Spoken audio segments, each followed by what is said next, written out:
Welcome back to Light the Fuse, the only Mission Impossible podcast where some of our guests are probably more qualified to host the show than us. Yes, that's very right? true. I think so. Yeah. So, I think Jack qualifies as one of the many guests we've had who is probably more suited to do this than us. Yes, probably. He's really got the fortitude. Yes, but we do our best. We do our best. We try really hard. And this is Drew, once again joined by Charles. Hello. And we've got Jack Howard Part 2 this week, which is really exciting. I'm sure you guys loved last week. I mean, he is a hoot. He is smart and funny and knows a lot about the industry and filmmaking and these movies. So it was a real thrill to get to talk to him. And his insight is great. Yeah. It's just fun to have like a new take on things. I know, yeah. We always love just hearing people's thoughts on the franchise and what is their favorite and why. And it's cool to talk to somebody about that kind of stuff. And, of course, we get his haircut rankings. Oh, thank God. And his rankings for the whole series. Yes, even though he hasn't finished one of them. I know. But do we get into a little speculation on this one, too, about what we think 7 and 8 are Yeah, we talk a lot about where the series might go, which, we don't usually dip into speculation stuff. But I think it was a good one. It was good to hear Jack had a lot of great perspective on that. And, we talk about a lot of cool stuff. I think people are going to like it. Well, without further ado, we'll throw this over to Jack, and then we'll be back at the end of the episode to wrap things up.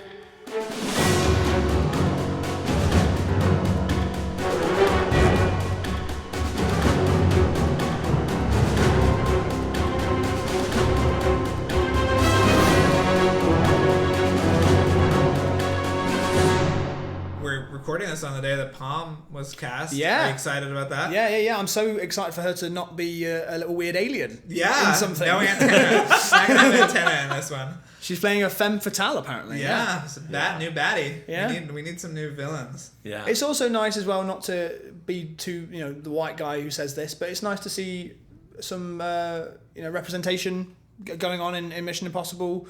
Not that it hadn't, not that it struggled with that, but I mean, just nice to see that inclusion is happening on a larger scale. That's cool. I don't think I've seen an Asian femme fatale for a while, which is cool. Bai Ling used to be in all those movies, Wild Wild West and things like that. Yeah. We want Maggie Q and Paula Patton to come back. So yes, we do. We want this to be the end game of the franchise. Right. Bring everybody see how in. many people we can get back in. I get what you mean, but I hope it's not a self-referential thing where you have to have seen everything in order to understand. No. Because I think the best thing that Macquarie has done is make each movie an individual. Yeah. So even when he hates callbacks too. Yeah. So even though he does them, I think he does them smartly so that it doesn't matter if you realize. Can go right by and you will not miss a thing. Even bringing back Ilsa and bringing back. Which has not been confirmed, which is really fascinating. Sure, yeah, but I mean, she in Fallout mentioned itself, it in an interview at one point, like a few months ago. It's a big ask to get she's these guys for 18 months or however long they're going to shoot. Yeah. So. She was so great in Dr. Sleep. Yeah. She was. She was the best part of that movie. She was so good. Yeah. I liked that movie a lot. Yeah. Yeah. I thought that they did a great job by not making it a greatest hits of The Shining. Yeah. I thought it dipped a little too much into the greatest hits of The Shining, but... I know that I heard somebody say something about how there were some sequences in Dr. Sleep that were so similar to sequences in Ready Player One in a sort of tip the hat way of look at this, remember this, and they are very, very similar in terms of showing you iconic imagery to make you go ooh. But I didn't feel like it was bringing me out of the story at all. I thought there's an actual emotional component to Dr. Sleep. Totally, yeah. And all of them, great performances. Yeah. Just wasn't the film I was expecting it to be at all. Yeah, it's an interesting departure. Yeah. But she obviously can prove she can do anything, and, I hope she comes back. Yeah, this is it. I hope as well that 7 and 8 are both individual films in their own rights as well. The same rules that Macquarie has been shouting about forever about different crew and treating every single one like it's different. And obviously there's only so much he can do that because he is just one person with the singular voice. But I hope that there is something definitive about 7 and 8 that separates them from Fallout and from Rogue Nation, and when they come out from each other. Yeah, the latter thing is going to be more interesting because they just don't have the time. Yeah, really. Yeah. So they're probably going to be the same crew for both of them. Yes. But I think in some it'll be some new and some old. I mean, I think he said on Twitter that it'll be a new cinematographer. Cool. I think that might be all we know right now. I think that a cinematographer, because that'll automatically already make it look a little different. Yes, because Fallout as well. Unless Ellswick comes back, which we'd love. Yeah, but like Fallout was so different, as I've said earlier. But also that DOP had shot Ex Machina and not much at that scale or anything at that scale. Nothing I don't think. at that scale. I don't right. think, yeah. So there was something very interesting about him coming to do that movie. But I think that for doing 2 films, you're probably going to need to get a cinematographer who's used to some stamina. That scale. Well, and now I think Rob Hardy has moved on to continue at that scale, right? Isn't he doing the Black Widow movie or something? Oh, brilliant! Is that a movie or a series? That's a movie. That's a movie. Yeah, I think he's doing the Black Widow movie. Oh, that's cool. Which is supposed to be very Mission Impossible inspired by this. Well, there you go. That's why you get Rob Hardy, I guess. Yeah. What was I going to say? Oh, I want you when you brought up representation. I feel like we haven't really talked about this on the show much, but it's actually something that goes back even to the old show. The old show had great representation. I mean, I don't know, you haven't seen much of the old show. I haven't seen right? much of the old show at all. But you know, like Barney and Cinnamon. Yeah. I mean, like it was always there. You know, they had an African American male character who was like awesome. I mean, Barney's the best, and Cinnamon Carter was such an awesome character too. Which, you know, maybe maybe Paula Patton is maybe the daughter of Cinnamon Carter. Because her character's name is Carter, so we don't know. But right. Anyway, I just thought that was interesting. But I don't know if we've ever talked about that on the show, but I think that's a cool thing that even the show back in '66 was doing that. And it makes sense too, because if you have to sort of blend into any kind of society, and you got to have a crew that can do that. Yeah. And, can't all wear masks. That's not. No. It's not cool. No. Although we do love masks. We would love. Yes, we do. We would love to be in a mask one day. Yeah, Rob Hardy is shooting Black Widow. Oh, That's brilliant. really exciting. That is exciting. The footage, is there a trailer out? No, nothing. Okay. Did you see footage? I've seen footage, and it is. Was it good? Really cool. It was at D23. Right. Okay. Or. How does it look? Like, what's the vision? I mean, does it look like every other Marvel movie? Sorry. No, because Marvel movies look different. I would actually say that the difference between Endgame and Fallout, or Endgame and Infinity War. Yes. They do look different. I think so. Yeah. I also think that's what I was going to say about the two-parter thing, is that I think Infinity War and Endgame feel like different films. Yes. Even though they were all being shot at the same time. Yeah. So I hope that is... Basically what I'm saying is that I hope that 8 and 9... 7 and 8? 8 and 7 9? and 8. 7 and 8. I keep getting mixed up with them. I may We're have ready said for 9, though. several I would say numbers bring it on. on this podcast. I may have said just number 11 and 14. But yeah, I hope that they feel that like they're different films and different stories rather than just one big one. Yeah. Because I don't think Infinity War and Endgame feel that way, personally. I'm trying to think about it. Another thing I'm trying to think about is like dream casting of something, like, because what I loved was that Henry Cavill was such a great choice, because I haven't been the biggest Henry Cavill fan, and then when I saw him in Fallout, I was like, oh, I get it. Like, I get why he's great. And there was something about him being let loose and being charismatic but as a bad guy, and so obviously a bad guy. Yeah. I loved what Macquarie was saying about, everyone was like, I knew he was a bad guy when he showed the phone and the phone wasn't broken, and he's like, yeah, when I told you he was the bad guy. Yeah. And I don't understand that reaction sometimes, because I was just watching it being like, okay, I know he's the villain from the trailers. Yeah. Like, and you that's saw fine. footage of him shooting at Tom Cruise in the trailer. I think that's something that McQuarrie realized too, is to not have surprises. Yeah. Like there's no reason to have that be a surprise. Just and everybody's like, well, that's a surprise. And it's like, it's not a surprise. It's not, because we're so used to that type of storytelling now. Yeah. In all Mission Impossible movies and outside of it, Yeah. that somebody's going to betray, the team in some way. Henry Cavill also cornering the market on 1960s spy movie adaptations. Yeah. Being in Man from U.N.C.L.E. and Mission Impossible. Maybe he's back. Gotta get Owen Wilson in this next one. Maybe he's going to come back as a zombie. Yeah. Well, we've heard rumors that he and Baldwin will be back, but nothing confirmed. Would love that. Yeah, there was God. some website that reported that at one point. I think it was Hollywood Reporter. Oh, okay. Yeah. So we'll see. You know what? I'm happy for them to do whatever. Like, I think as long as they don't do a Kingsman 2 and like bring somebody back from the dead. just that just ruined all sense of like disbelief. Right. You know what I mean? It just breaks the logic too much. Yeah. Where you're like, I don't care about anything that happens because you could change it by inventing a gel. You know what I mean? Right. That brings people back. McQuarrie's talked about that before. That it's like no one's ever really dead because they could be a twin. There could be flashbacks. Sure. Yeah. You know, he's gotten in that conversation. Somebody could have left a bunch of tapes. Yeah. In the event of my death. Yeah. Like, Right. you know, The old Scream 3. Yeah. Yeah. Is that Jamie Kennedy? In Yeah. Scream 3? Well, whatever it's going to be, we're excited about it. Oh That's yeah, for totally. sure. And like I said, I don't want to get too speculative, but I can't help. Dude, but I when mean, we start okay, talking about it, living in England, yeah. you hear, oh, they're shooting over at the old Mill Road. Do you go over there? Do you take a Mill Road, where I live. Take your binoculars out. Yeah. What's all this? I don't know, for listeners as well, he was also miming binoculars. Yes. What's all this? Well, we got a little filming. Drew, I don't know if you've listened to the show, but he oftentimes does his terrible British accent. And I always have to apologize for it. Yeah, I almost got beat up by a British crew member one time. Wow. Like a Teamster, because I was on the set of the first Guardians of the Galaxy. Pom was not in the first one. No, she wasn't. But this guy came in and he goes, "Yeah, you might want to get your things." And I got. That was actually a pretty good accent. It was pretty good. That was For a pretty good. Teamster, yeah. That honestly, if that's all I heard you say, I'd be like, he's English. Yeah. So I got up in front of a dozen other journalists and I said, "Yeah, there's been some filching going on around here. Got to get our things." And then the guy, beat you up. everybody cracked up, and the Teamster guy was wanted not to kill into it. me. Yeah. Yes. Did he have words with you, or did he just give you No, a he just look? kind of gave me the stern. Sort of like, Yeah. Don't you fucking... Yeah, Chris Pratt is in the room, but if he wasn't, you'd get a pummeling. So. You're the worst.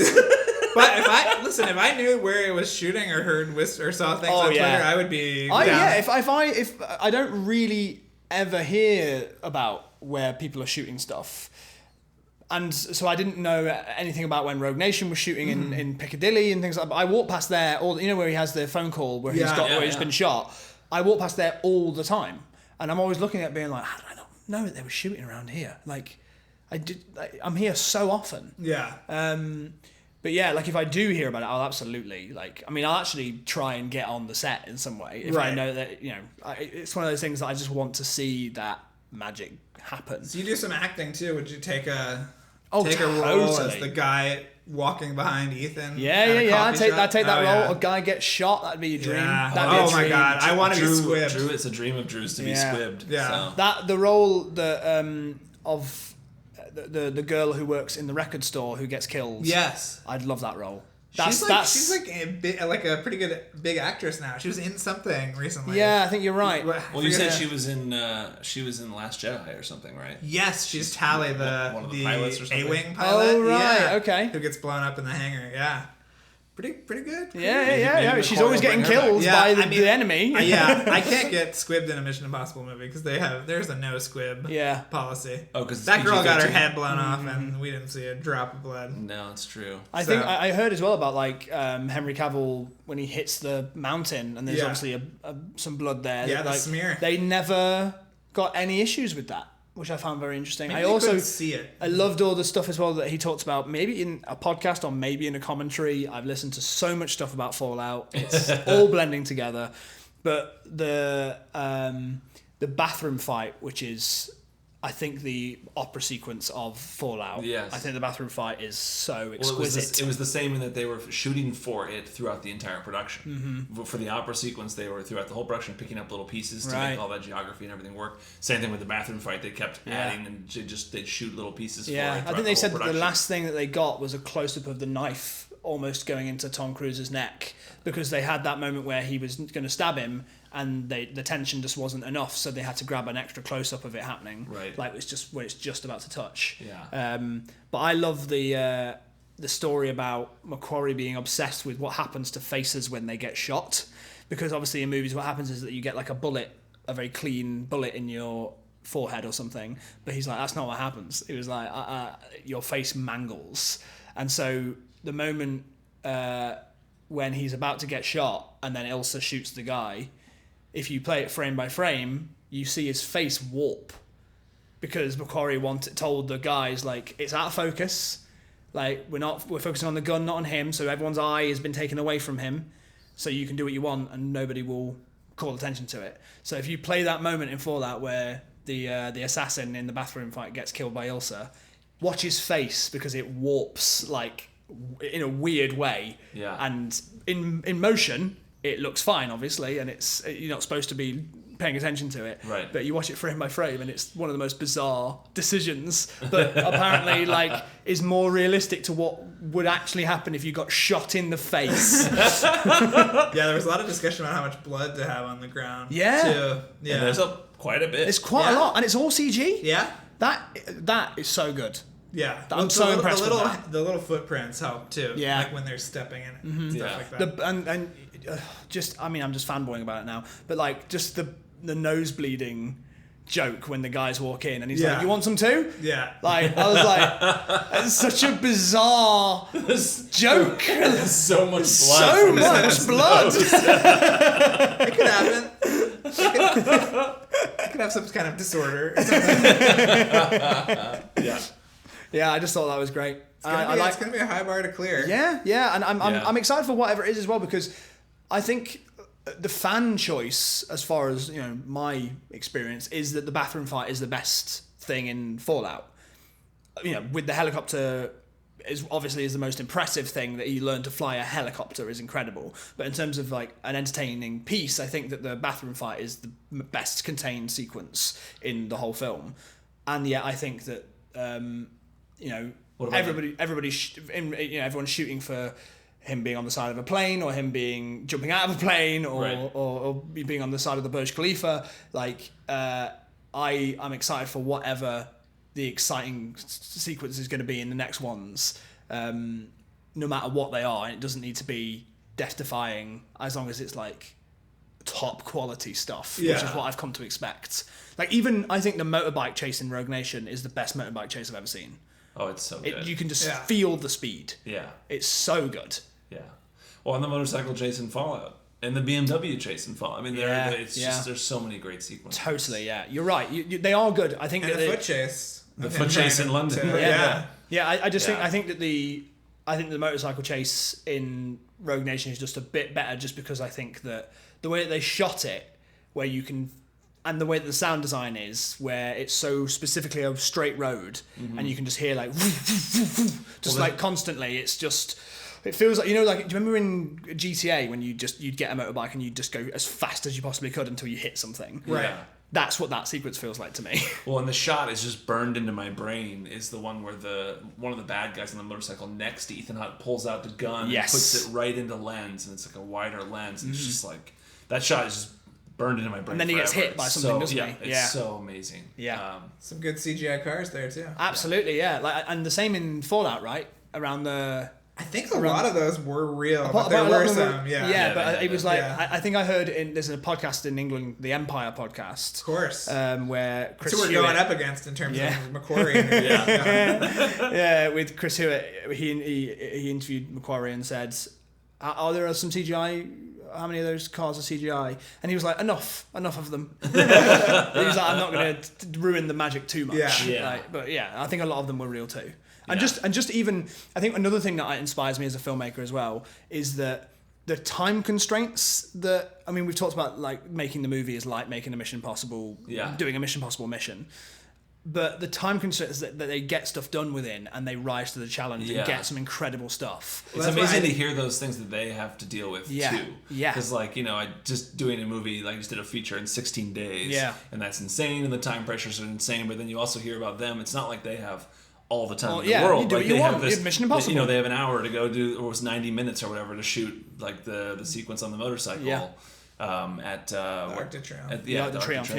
And you hear that they have similar time restraints. And that's why you need someone like Tom Cruise who can rise to the challenge and go, "I'm going." Well, because they had the story was that they had a motorcycle rig that they were going to shoot with, and it wasn't working.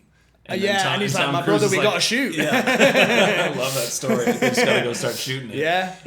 I love that. That's just so awesome. But I think beyond the action though, the thing that McQuarrie has done so well is the emotional side, too. I agree. I mean, because some of the best scenes in Fallout are... I mean, we've listed all the set pieces and how great they are, but there's also the scene where he and Ilsa, have their Meet little... in like, the trees. They have their little, It's do-si-do. very, very memorable. Sort of silent walking chase. But even... And then they meet up and then have their talk, and they, Yeah. have their...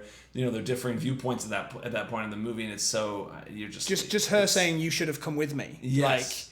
That just sends shivers up me. Yeah. And it's all that emotion that I have baked in me from how I felt in Rogue Nation. Yeah. Which is that I could tell that there was electricity there, but I was also like, he's married.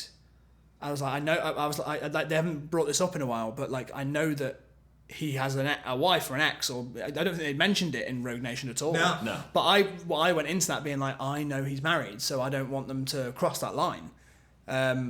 But it doesn't stop me from projecting a very human response, which is that I think man likes lady and lady likes man. Like, it's and I couldn't help but invest in it. Yeah, to me, the ending of Ghost Protocol was a goodbye to Julia. Mm-hmm. That's how it felt to me. I don't know how you feel. Yeah. Too. And so, but that was the thing that Tom Cruise said he encountered on the road after Rogue Nation when they were touring with the movie and around the world. Everybody kept saying, Where's about Julia? Julia? What about Yeah. Julia? It's funny that some people have that, and it sounds like you had that reaction as well, like that he has a wife. Yeah. That's why they had to bring back this. Totally. But the Ilsa Ethan relationship is so much more interesting to me because of that conflict. Totally. They're always at conflict in Rogue Nation. They're always at conflict in Fallout. Whereas him and Julia, we did our commentary for MI3 recently for our Patreon. It's very J.J. Abrams. For our Patreon It's followers. very like, They're she's just a very kind of like- normal person. They're She's in a white love, woman with brown hair. and there's Yes. no conflict between the two of them, and she's so accepting of anything that comes Yeah. up, and she's always like, "It's gonna be fine," and that's just not interesting to me. Yeah. I don't really feel the emotion there. And but I there's so loved much the emotion in Fallout. Yeah, like between Yeah. the two of them, you're just like, and you kind of have to wonder now, what's going to happen with him and Ilsa going forward? Are they no longer going to be in conflict? How is he going to deal with that? And that's a very, very interesting place to start, isn't it? Yeah, because personally, I think sounds like she's done with MI6 finally. I hope, or I don't know, but like They can invent whatever they want. I'd love to see her be a part of the IMF team or have her own IMF team now. But at the same time, will they not be as interesting when they're not in conflict with each other? Or, Well, what will he do to find conflict between the two of them? I mean, it feels like an obvious one would be something about like not trusting that he won't lose her if something goes wrong, Right. And so therefore he wants to, protect her at any cost and maybe take on more than he should. Like, that's like the first place my brain goes. Not that like I want that or expect that, Right. but there's certainly like things in there to do emotionally. Yeah. And I think you're right as well that something that Macquarie has done is brought in some of that more. Actually, in Fallout, how abstract some of the imagery is. I loved how weird and arty a movie of that scale could get. Like opening with a marriage, in the mountains where an atomic bomb goes off, and it's like a premonition of what could come. And then there's the dream sequence where they're in the lights, and it's just this very odd, weird thing. Like it's almost art house. Like there's stuff in Honey Boy which is very similar vibes of somebody keeps thinking about something in a very abstract way with weird images that relate to his life, and then he'll wake up. And it's very similar in Fallout, and I like that he slips more of that stuff into it. And I hope that not more of that, but I hope that there's more of that experimentation in the future, because I think he's brought and made it feel like it exists naturally in that universe. Yeah. Very excited. I mean, I'm glad one of us is. I'm just gonna sit these next two out. We've come this far. You can just tell me what happens. And yeah. It's going to be a solo podcast. Yeah. Now. I'm just going to talk to myself. You'll be explaining the movie to me since I'll be out of it. No, it's gonna be interesting because you can't. The other thing is you can't have the same conflict between Julia and Ethan replicated in Ilsa. So her drive cannot be let's leave and settle down. It's got to be something bigger or different or something, because then you can't just say that, because people would say, well, he could just go back to Julia, or he could have been with Julia this whole time if this is what the end game is going to be. So Totally. it'll be interesting to see how that. I do not envy McQuarrie at all on these next two. Because what's happened is that the Come With Me has now been accepted Yeah. Yeah. in some form. She's there at the end of the movie. I mean, Yeah. she hasn't gone back, and Yeah. she's paid off her dividends to the MI6, and that also will be interesting to see where Vanessa Kirby lands in this whole thing, and where her allegiance will lie. Will she be a team member? Will Whether or she not still she's be in an it ally? at all. Yeah. God, I hope she is. I thought she. I don't think had she'll be a part of the IMF, but it sounds like they are using her as kind of a... kind of a middleman or Yeah, a yeah. conduit to Yeah. some kind of underground. I agree stuff. with what you just said as well. I think that Vanessa Kirby took a very, being blunt, thankless role and made it something very interesting and special. I remember the thing that's burned in my head is when she's talking about Ilsa and she says, somebody killed my men, I'm assuming it was her, and then she looks very intensely at both of Tom Cruise's eyes to see if there's something off. I love her delivery on that too. I assume it was her. Yeah. And then Her delivery of everything is great. When she Yeah. comes out in the like kimono Yeah. after the club, and she's like, "Okay," or Yeah. whatever. Oh, yeah, she's like, when, big day tomorrow. yeah, when Yeah. Ethan says, I murdered children or whatever. Yeah. Big day tomorrow. Yeah. She's great. Yeah, I saw her in a play as well recently. I can't remember what it was now, but she's just such an outstanding talent. It's a shame that Hobbs and Shaw was rubbish, but like she was again very good in it, and so different to the way that she was in And Hobbs and Shaw, Mission Impossible. which featured, some writing by Mission Impossible veteran and the man who refuses to come on this podcast, Drew Pierce. So, Drew Pierce. We're gonna hunt him down. Yeah, It's just- he I mean, did you Rogue have hunted him Nation's down first multiple draft, times. right? yes, I've cornered get him it. at multiple events, and lovely man, chatted very. He's English as well, right? Yes, yeah, but he lives here, Because he did Iron Man I 3, and then he did first yes. draft of Rogue Nation. and he wrote a movie for Marvel in between there, Right. for Runaways. I think he's afraid that the things he was working on for Rogue Nation might end up in 7 and 8. Oh, interesting. That's my theory, and I think he's afraid to come on the show to talk about any of it because they still might be because McQuarrie's always talking about how there are things kind of in the bank that they didn't work for this one and then they might use it for the next one. Yeah. So I think that might be why he is hesitant, or he just doesn't like us. That's Well, fine I mean, too. part That's of fine his too. draft, supposedly, and he has not even confirmed this with me, it was set in the 60s. I asked him if Dan It wasn't Briggs set was a in the character. it started in the 60s. Started in the 60s. I Which asked I him if think Dan that- Briggs was a character. He said he wouldn't tell me. But I think So- McQuarrie has said that Dan Briggs was a character. Oh, he was? Was Okay. a character in Rogue Nation at one point that I think morphed into Ilsa. Oh, interesting. That's a very interesting thing that you'd start it, back when the television series was on, Yeah. and then jump forward Yeah. Yeah. and see what the effects of that thing are. I would love that. It Another also thing I felt would a little love- Ant-Man-ish, too, where it was like Cold War and then Yeah. today. Another thing I would love as well, and I'd like this for any espionage film, like Bond as well, I think it would be a brave move, is to meet the character after they've been undercover for a year, 2 years, and that's where you're starting the movie, is that they've been undercover for so long, and then Right. they have to come back, and how do they fit in with the world, and how do they get back to their usual missions and Well, stuff. if you ever watched 2, Tom Cruise is on vacation at the beginning, so... Well, I've seen In that bit. MI2. I've How seen. far into MI2 did you get? I can't remember. I remember the mountain. I remember the exploding glasses. I remember a bad guy on an airplane. Yeah. Do you remember when when Ethan Hunt had established himself as a security expert in Spain? Is that what it is? In Spain? Yeah. I vaguely. I've also seen clips There's from 2 as well, where they're like the motorbikes. Yeah, the motorcycle goes stuff towards at each the end other. is pretty fun. Patrick Yeah. likes 2 the, as well. the knife in the eye is a lot of fun. Right. I don't know if you've seen that clip. And I know Anthony Hopkins is like, he knows what movie he's in. Yeah. Yeah. He Oh, does. yeah. Oh, Mission Commander he's- Swanbeck. We yeah. are big fans. Yes. Anyone who is an MI2 fan, we call a Swanbeck. Okay, So why? you are most definitely not a Swanbeck. Is he that the name of the? That's Anthony Hopkins' character's name, Right, Mission okay. Commander Swanbeck. Okay.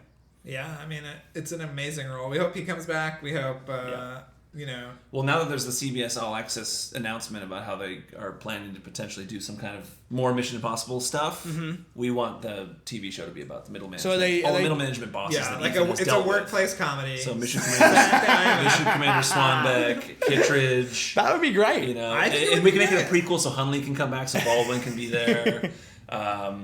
Brossel, so we have Lawrence Fishburne. Yeah. Again, if it's a prequel, we can bring back Billy Crudup. Yeah. as operations manager He could Musgrave. be the main character, kind of a young IMF guy. Oh, it could be the story of the fall of Musgrave. Yeah. And how he got corrupted and. Yeah. I think story everyone I wants. really like Billy Crudup as well. Like I think he's he's a great. great actor. So if They've had so many great actors in that role They have. as the middle management boss. who ends up betraying the studio Oh, executive. and Tom Wilkinson too as I Oh, love him. yeah. as Mr. Secretary. If it's a prequel, we can get all of them back. So Yeah. so is the announcement that they're going to do a Mission Impossible like TV show again? When they announced They when they announced the CBS Viacom merger, they said Mission Impossible will be a franchise that we explore across all platforms. Okay. Considering Paramount doesn't really have many platforms, we assumed that to be in a CBS All Access show and more movies and potentially spin-offs. But I mean, I want to get Charles employed for the next few years. I think we could do this show under budget. Get some sitcom. great, Do it as the a sitcom, the workplace comedy. I think a workplace comedy set in a Mission Impossible world, like Simon Pegg leading a Yes. team of techie Research people. and development. How do you get to that gum? Yeah. How do you get it on the same stick? These are the questions people want to answer. Do they? Well, I'd be interested. I'd tune into the pilot. At least. I'd be like, let's see how they're going to make this work. Yeah. No, I mean the other thing that we always say in all seriousness is that especially if they don't get Paula Patton and Maggie Q into the next movies, the next two movies, they should just give them a show. Yes. Let Maggie Q and Paula Patton do a show, Do a show. where they have their own team. Yeah. And they do missions every week, just like the old show. I'd be into it. The lack of success for Charlie's Angels might have killed that dream. I think At as least for the time being. as a filmmaker, I think I'd have less to learn from that stuff. But then again, it could surprise me. Yeah. Right. So yeah, who knows? Go for it. Yeah. I think there are a lot of possibilities that they have yet to explore. Yeah. This is a very big world, and it has been only sporadically investigated, in these movies. So I think But it's time for a deep dive. It does. It does beg the question, like, can you make Mission Impossible work without Tom Cruise at the center of it? We'll see. Yeah. Yes. Yes. Okay. For sure. I think Well, there we go. Yes. We've got the definitive answer. Yes. Well, I think because it existed before in several permutations. Yeah. Yeah. Exactly. I think as long as it's executed And they have properly, such a I rich think they can. cast, and I think that maybe they're gonna wait to see how these Marvel shows do, and if a Sebastian Stan show can be pulled off. But Jeremy Renner has been waiting for his movie since 2011. Yeah, I let's give I him do a hope he movie. comes back in, Yeah. in the new in 7 and 8. 7 and 8. 7 and 8. 7 and 8. You got Okay, it. yeah. I am genuinely being I don't know if I Yeah. keep getting lost in the numbers. I do hope Jeremy Miranda's back, because it was Yeah. disappointing to know that he wasn't going to be in Fallout. And the story of it as well, that he wasn't busy. He just had. Well, I think he was under contract. He was under contract Yeah. just in case they That's wanted him to film, and then they didn't use him. But just as telling that they invited him to do a cameo to get killed, and he said no. No. So he's still on the board. Yep. There's going to be a new secretary, so we'll see who he's working for. Yeah. Yeah. I wouldn't be surprised if they just made it Jeremy Miranda the secretary. That would be an easy There fix. hasn't been an IMF agent who's been promoted. My vote's for Luther. Oh, yeah. Give his knees a rest. I Yeah. know, yeah. Because he's got the bad knees. Is that what it is? His Yeah, knees? yeah. Because while they were shooting Fallout, he had to be propped up, I think, When he was disarming the bomb. Yeah. Yeah, so, let Luther do it. That'd be awesome. Well, the dog is telling me that she needs to go out, so I think we need to wrap it up. Fair enough. No, that's right, yeah. So, What a pleasure, guys. Thank you so much. No, but we have to ask you. Yeah, we got it. We have It's two the big important question. questions. Okay. First question, your hair rankings. Of Tom Cruise's hair in Yes. the movies. Yeah. I think, Or at least your favorite. And you at least know what his hair looks like in 2. yeah, I do know what his hair looks like in 2, and it's very similar to Protocol, isn't it? Yeah, but Protocol's just way It's more more shaped. designed, yeah. I think Protocol is my favourite hair. Ooh. I think So you like weekends off cruise. I think Yeah. there's something about it that I really liked. I do like the short hair in 3, Okay. but I also am a fan of the sort of shaggier but very well maintained yeah. We're with you on that mane one. in 4. But we also love the buzz cut in 1. Okay, yeah. It's That's it's a an classic. underrated hair. Yeah.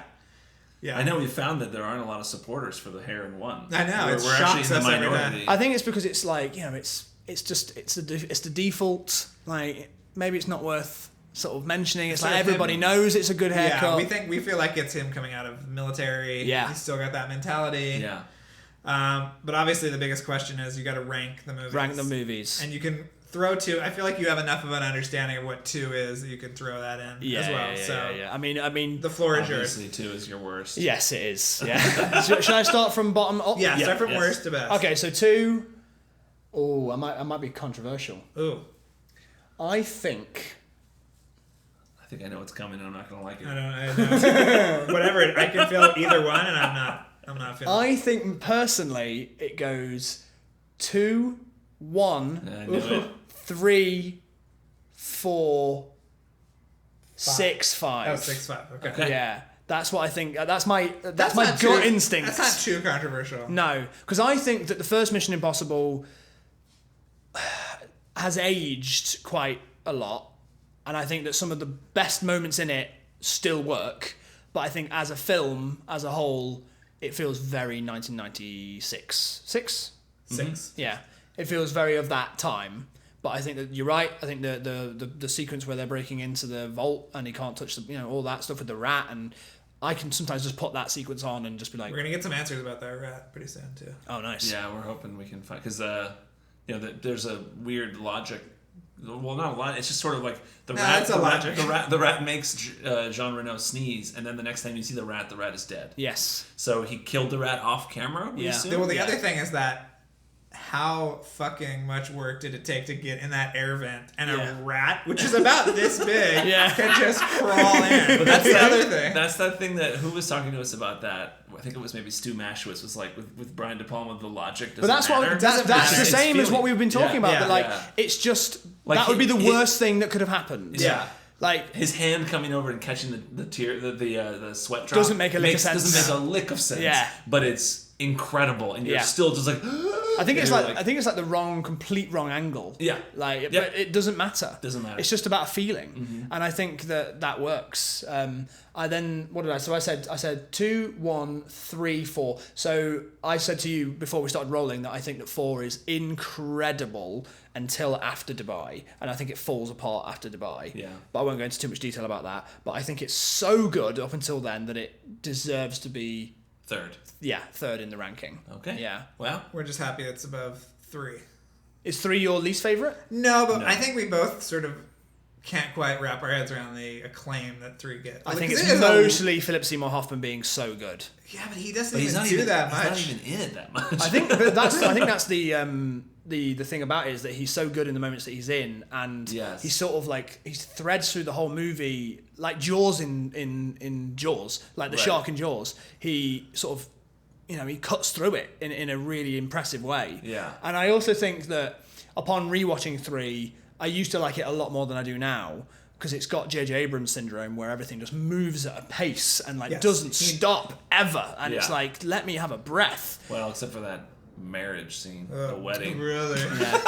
Sorry, I just a bit we talk about cheese. the. I'm not big a fan. I don't love the wedding scene. Right. that's all. Yeah. I think the wedding's weird for a movie that does. I think that's one of his strengths as like a storyteller is just the sort of propulsiveness of Yes. it. To Yeah. have But at it the end of stop Act like 1, that, it's just like I like you're all the decisions as well. Like we don't see him pull off the heist where he gets the rabbit's foot. I like that. Yeah. I like that you see him go, and then your expectation is to follow him, and then we just see him get out. And I think that that's really really cool. Yeah. I like 3 all is those interesting for a decisions. lot of reasons, particularly because I think that at 4 on the movies were pretty modular, which is speaking to the Halo jump. That could have been somewhere else in the movie, right? Totally. Like that doesn't.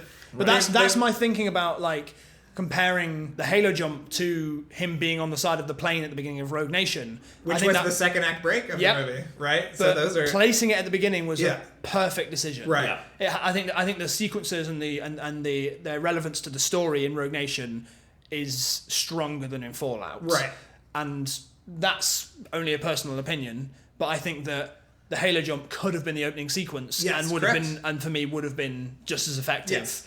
But 3 seems to have been a script that they followed pretty much through the whole thing and shot it without that level of kind of like IKEA style. Sure. You know, we could put it here, we could put it there, whatever. So But I it's think that's good. interesting- I think that's how movies should be made. It should be ultimately. made, but I think that Mission Impossible movies maybe Yeah. They're benefit. best not doing Yes. that. Yeah. Yes, and I think with Macquarie being as good as he is at improvising, that type of Yes. visual And storytelling. knowing where to put the exposition, putting people in a room that you can easily reshoot or restage somewhere else. I mean, it's a really it is kind of an experimental filmmaking style just because no one else does it and no one else can do it. Shot And without not a at script. this. Yeah. 30 pages of script. And for this- But I hear scale. that, and Sam Mendes did that with Spectre, and it did not work. Yeah. But then it works with Macquarie, and I think the Macquarie thrives in that environment. And He does. I don't know if I don't know if his luck will run out eventually, and that he can't be, I don't want to use the word cocky, but like I don't want him to get too big for his boots and be like, I can handle this. Right. But maybe those pressures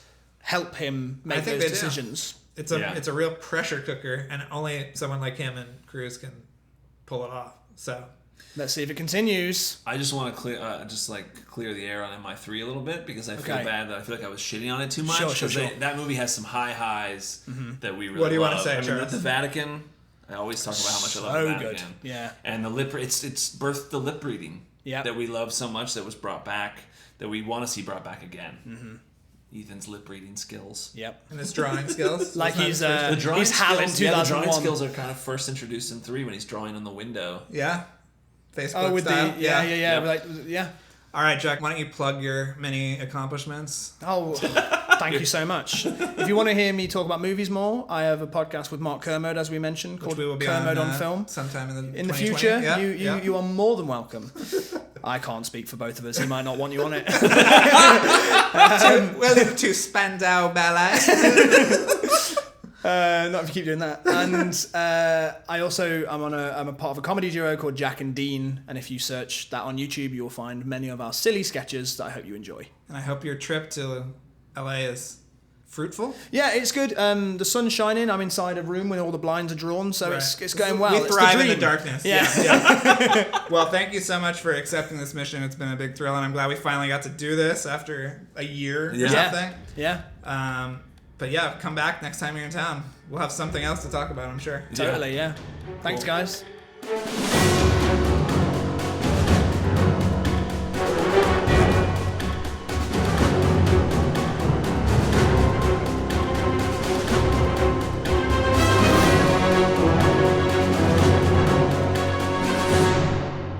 All right, that was it.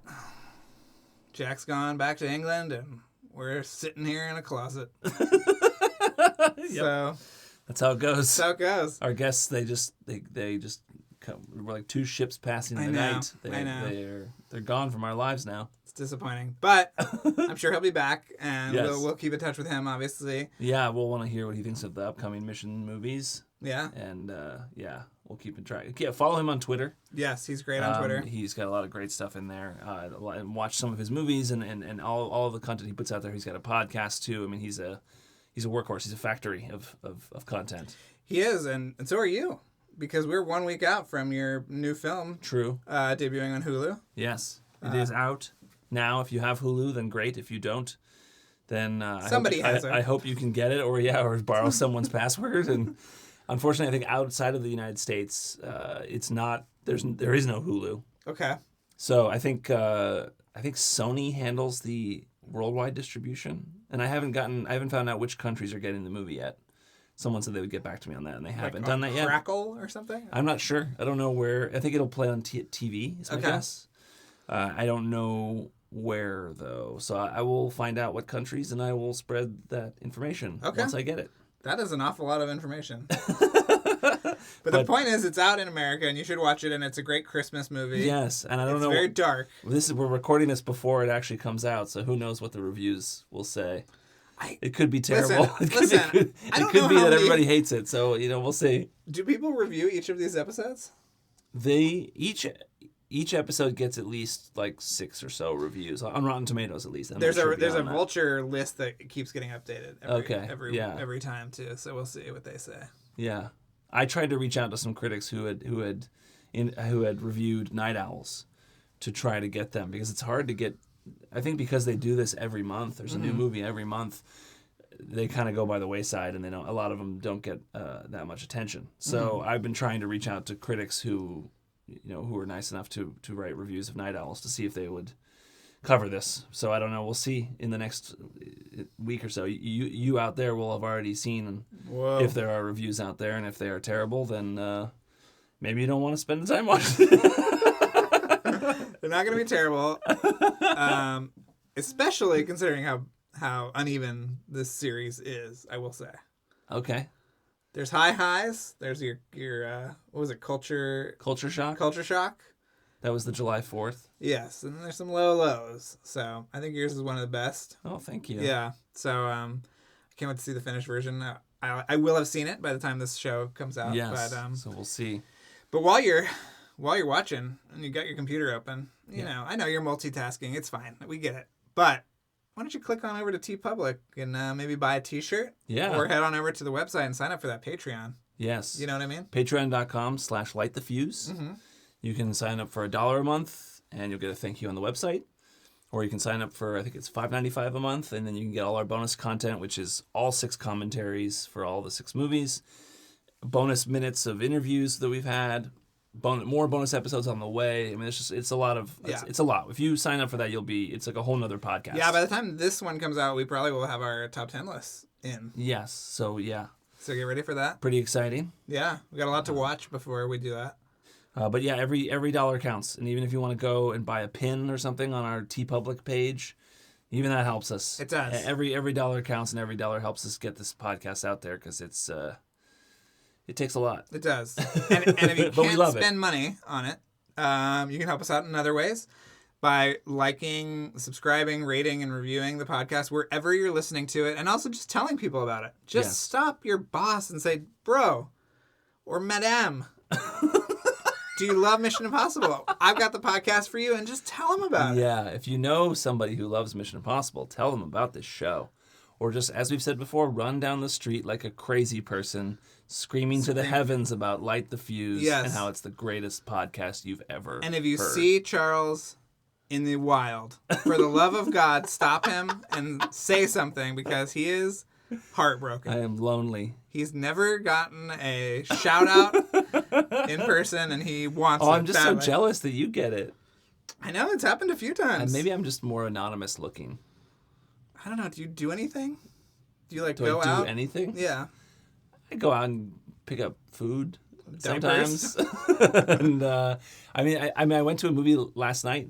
Usually I go to movies late at night on weeknights, and so I think that nobody's around. But I went to a movie last night, which was a Saturday night, and it was pretty packed, the crowd. I saw Knives Out, and so, it was a good crowd. But no, What do you think about that parking I garage? just sneak it. Not a fan. Ugh. That was the first time I'd been to that AMC Burbank. Oh, God. So I'm not excited. Horrible. It's basically I know. the same amount of time to get to that one than to the AMC Century City, which is what I used to go to. Uh-huh. And I think I'm just gonna continue going to AMC You think Century that it's City. closer to go to the AMC Century City from Well, your house? from my spot, 'cause I'm right at the 405. the 405 Yeah, and that's 101 where they meet, and so it's like 18 minutes to get to AMC Burbank or 20 minutes to get to Century City. Interesting. So I'm like, I hate that parking garage, but I do like that theater. yeah. It's nice. Anyway. Sign up for our Patreon. Where did this come from? I don't even remember. So sign up for our Patreon. And if you see Charles, stop him in the Oh, street. sure. please. Yeah. Yes. Yell something at me. Yes, please. And we'll be back next week. We got a big returning guest next week. Yes, we do. Come back to hear our part 1 of Paul Hirsch. It'll be a 3-parter again with him, because he's got such an incredible career and so much to cover. We left that interview, and I had dozens of questions that I didn't even get to ask. He kind of wrapped things up. He wanted us out of his house. Yeah, I mean, we had been there for like an hour and a half. Yeah. So it was, but there are so many projects that we didn't even get to discuss at all that I wish we had gotten to. Maybe we'll be back. Get his book and come back next week. And the book is a long time ago in a cutting room far, far away. And it's fascinating. It's awesome, and we'll be interviewing him for the next 3 weeks, so you'll love that. And also, I just want to say that this episode was brought to you by Jeremy Dillon, and it was mixed and edited by Luke Burson. Great. Until next week.